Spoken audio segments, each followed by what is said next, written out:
Hello and welcome back to another episode of Daily Transmission. Today we're going to show you two methods of how to repair a broken wire.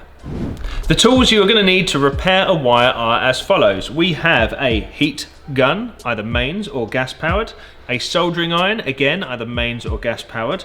We have some flux, some solder, a pair of pretty beaten up helping hands, some wire cutters and wire strippers, some heat shrink with adhesive inside, and the other option we're going to show you is using these solder wire connectors. There are many different ways to fix a broken wire in your car, ranging from temporary measures to full-on permanent methods. Today I'm going to show you two of those methods. Both involve heat and both involve solder. We're not going to go into crimps or the temporary connectors today. We're just going to be using solder methods. So if you're at a pinch at the side of the road, or if you just need an emergency repair that you are not depending on lasting forever, you have this option using these, and I'm going to read it from the packet, solder seal wire connectors. And they're pretty ingenious actually. I don't use them often, however I have used them in the past and I do quite like them. And what we've got here is a heat shrink tube with a ring of solder in the middle, and the aim is that you are going to feed both ends of your broken cable into that sleeve. You then heat up the whole sleeve with a source, say from a mobile source like a heat gun, gas powered heat gun, or maybe even a mains powered heat gun. Then once this whole sleeve has been heated to the correct temperature, the solder in the center will melt and bond with the two cables, or the two ends of the cable that are broken, and then the sleeve around the outside will grip on to the cables either side and make your temporary repair. So let's see how it's done. So what I've done then, using this very ancient and pretty crappy looking helping hands, is set up my broken wire that I need repairing. What I'm going to do then is feed this sleeve onto both sides of the cable, and I'm going to close them in together. So what they're actually doing is overlapping in the center. Now you could go one further and you could actually twist them together just to make sure that there's a greater contact patch inside. We can then slide that back over, and using a heat gun, I'm going to be using the mains powered heat gun in this instance. When I turned them on,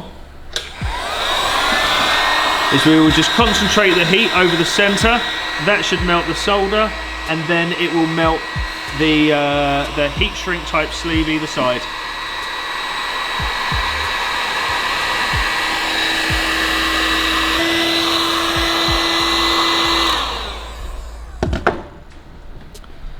So what I've done there is I've applied heat to the whole area to the point where the solder melts, but then I've kept heat on it so the solder permeates into all of the strands of that wire. So there's very little chance that those cables can disconnect now. So I'll let it cool for a couple of seconds and then we'll give it a try, see if that's connected, and that is your first style of repair done.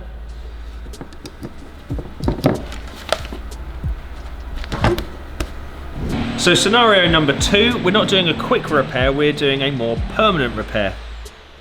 Now I know there's arguments as to whether to use flexible joints or solid joints like solder when you're working on cars. However, I've been doing this to cars for many, many years. I've never had a solder joint fail or break or pull apart, and it's not like I'm racing these. We are literally going from A to B in camping.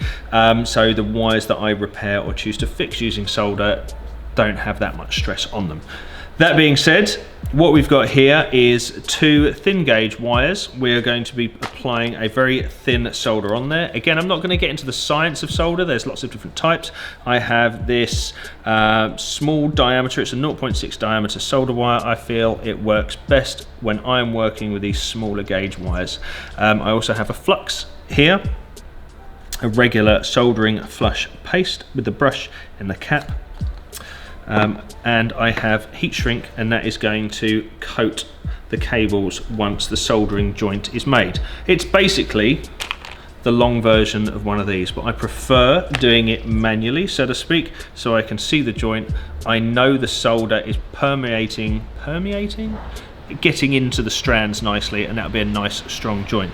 So what I've done, I've prepared the two ends of the cables here. We've got anywhere between 5 and 8 millimeters worth of core showing right here.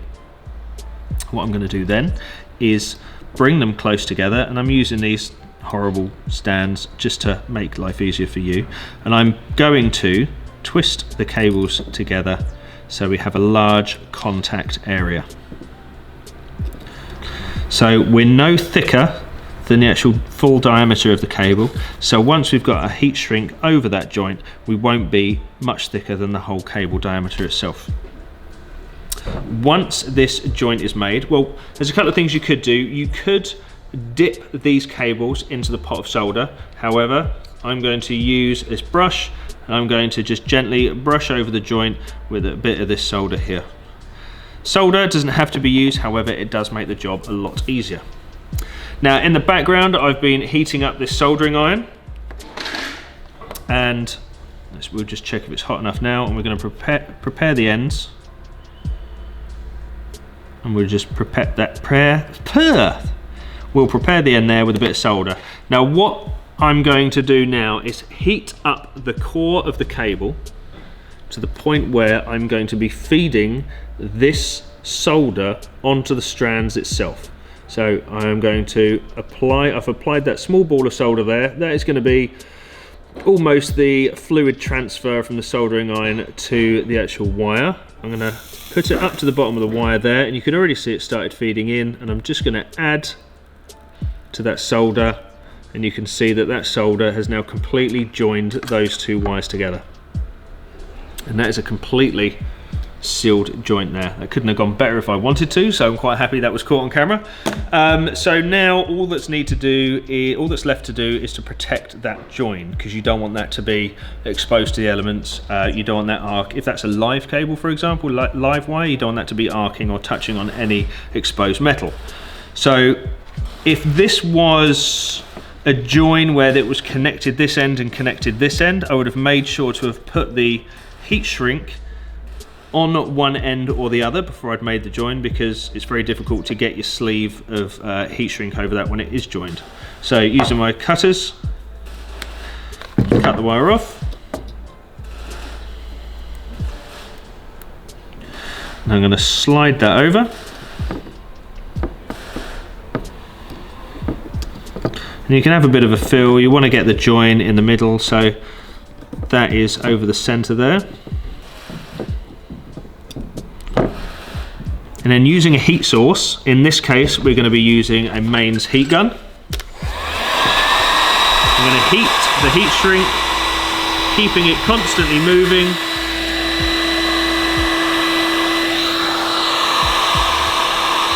Making sure that that's warmed up and heated all the way through. And the contrast between its original size and once it's now round the wire wasn't that different, but you can see that it did shrink around that cable. Now you can get heat shrink in many different forms as well. When you get these little whatnot tubs, it's quite expensive for what it is, and it's quite cheap heat shrink. What I do, I buy it from professional wholesalers, and this is a higher quality heat shrink, and it does actually have adhesive inside. And if I can point you to, if you look just at the end of that heat shrink there, you can just see the clear adhesive that's poking out the end there. And I prefer to use that because it just gives you another way of structurally holding those cables together.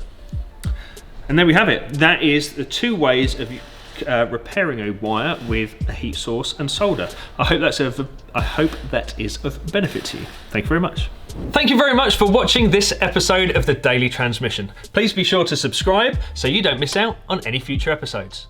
If you'd like to check out the playlist for this series or any other, please head down to the description where you will find a link.